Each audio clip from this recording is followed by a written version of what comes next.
আমরা বলছি বাম শাহবাগী যারা পেশিবাদকে এখানে মানে বলা যায় দেড় যুগ বাংলাদেশের মানুষের উপরে চাপিয়ে দিয়েছে।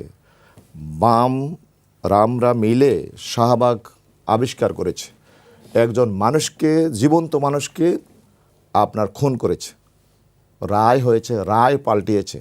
সেই শাহবাগের সেই চিত্রকে তারা ধারণ করে যদি আবারও একই বাংলাদেশের নতুন শাহবাগের উত্থান করতে চায়, এই শাহবাগী এই চিন্তার আমরা কখনো বিকাশ হতে দিব না। আমার জায়গা থেকে আমরা বলবো, ব্যক্তি একজন তার আদর্শ নিয়ে সে কাজ করবে, ব্যক্তি তার চিন্তার সে প্রকাশ ঘটাবে। তার অর্থ এটা না আমরা একটা অন্যায়কে আবার 18 কোটি মানুষের উপর চাপিয়ে দেবে, এটা হতে পারে না। আমাদের আব্দুল কাদের মোল্লাকে যেভাবে তারা কসাই কাদের বলে পরিকল্পিতভাবে একটি আলাদা একটা স্টেট করেছে, একটা সংসদে আইন পাশ হয়, আবার শাহবাগে আইন পাশ হয়, শাহবাগে খুনের লাইসেন্স দেওয়া হয়। এই ধরনের মপতন্ত্র বাংলাদেশে আমরা দ্বিতীয়বার হোক, এটা আমরা চাই না।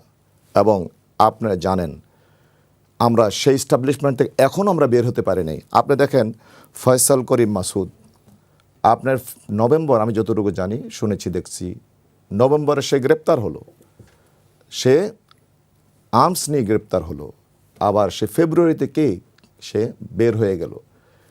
কিভাবে বের হলো, কেন বের হলো?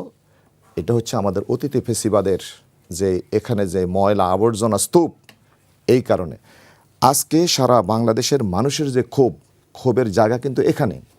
আমরা যেই পরিবর্তনের জন্য বিপ্লব করলাম, সেই পরিবর্তনের জায়গায় আমাদের মানসিকতা তো পরিবর্তন হতে হবে। মানসিকতা যদি পরিবর্তন না হয়, তাহলে আমার বিপ্লব করে রক্ত দিয়ে লাভ হলো কি? মানে যে কালচারাল সেন্টারগুলোতে কেন?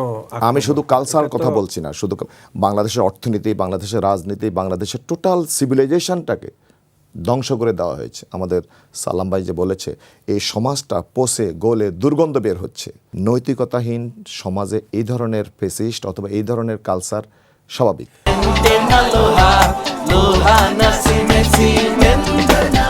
মানে আমাদের গড়ার জন্য, মানে এই যে মতো যারা প্রজন্ম তৈরি হয়েছে, এটা কি শুধু ছায়ানট এবং উদীচীর উপরে কি দায়? না, আপনি তো বারবার ছায়ানট কথা বলছেন। মানে আমি কালচারাল সেন্টারগুলো, না, কালচার শুধু সামগ্রিক পরিবেশের উপর। না, কালচার হচ্ছে মানুষের চিন্তা, মানুষের বিশ্বাসের বহিঃপ্রকাশ।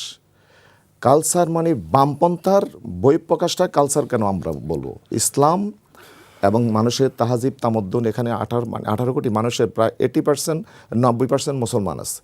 আমরা যে কথাগুলো বলতাম, আমাদের কণ্ঠরোধ করা হয়েছে। তখন কিন্তু আপনারা বলেন নাই। সাইমন শিল্পগোষ্ঠী, আমি সাইমন শিল্পগোষ্ঠীর সাবেক চেয়ারম্যান, আমাদের সুস্থ সুন্দর বিনোদনের জন্য তারা গান করত, নাটক করত, অভিযান চালিয়ে তাদেরকে সবাইকে গ্রেপ্তার করেছে। আমি তখন কিন্তু সংবাদ মাধ্যমে কিন্তু খবর প্রকাশ হয়েছে। না, আমি বলছি আপনি হয়তো দেখেননি বিষয়টি। না, আমি দেখেছি। আমি বলছি আমি একসাথে জেলে ছিলাম, তো একসাথে 20 জনকে অ্যারেস্ট করেছে। আমি বলছি এখন নয়, সুস্থ সুন্দর চিন্তার যখন বিকাশ না হয়, তা সেখানে কি আপনার বিকল্প চিন্তার বিকাশ হয়।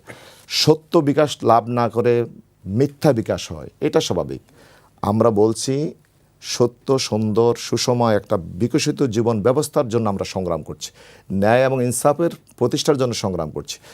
আপনার হাদি কেন খুন হলো? তার যে টার্গেট ছিল, হাদির মূল টার্গেট ছিল একটি সুস্থ সুন্দর সংস্কৃতি গড়ে উঠবে, ন্যায় ইনসাফ প্রতিষ্ঠা হবে, আধিপত্যবাদ বিরোধী সকল শক্তি ঐক্যবদ্ধ থাকবে, জুলাই বিপ্লব, জুলাই স্পিরিট ধারণ করে আমরা এগিয়ে যাব। এটাই ছিল আমাদের টার্গেট। এই টার্গেটকে বানচাল করার জন্য, এই টার্গেট যদি আপনার ব্যস্ত যায়, তাহলে কারা লাভবান হবে? মূলত তারাই কিন্তু পরিকল্পিতভাবে সাবোটাজ করছে। আপনার আমার লক্ষ্যকে লক্ষ্যচ্যুত করার জন্য তারা এই কাজগুলো করছে। আমরা শুধু এতটুকু বলবো, সমাজের যদি আইনের শাসন যদি আমরা প্রতিষ্ঠা করতে না পারি, আইন যদি তার গতিতে না চলে, তাহলে বেআইন মানে আইন বহির্ভূত কার্যক্রম সেখানে এস্টাবলিশড হবে। সুশাসন, আমি শেষ করছি এইভাবে, দুর্নীতি বন্ধ করতে হবে, আইনের শাসন নিশ্চিত করতে হবে, সমাজকে নৈতিকতার জায়গায় নিয়ে আসতে হবে। আর সেটা সুশাসন, ন্যায় এবং ইনসাফ ভিত্তিক সৎ, যোগ্য, দক্ষ নেতৃত্ব প্রতিষ্ঠার মাধ্যমে আমরা ইনশাল্লাহ সেটা করতে পারবো ইনশাল্লাহ।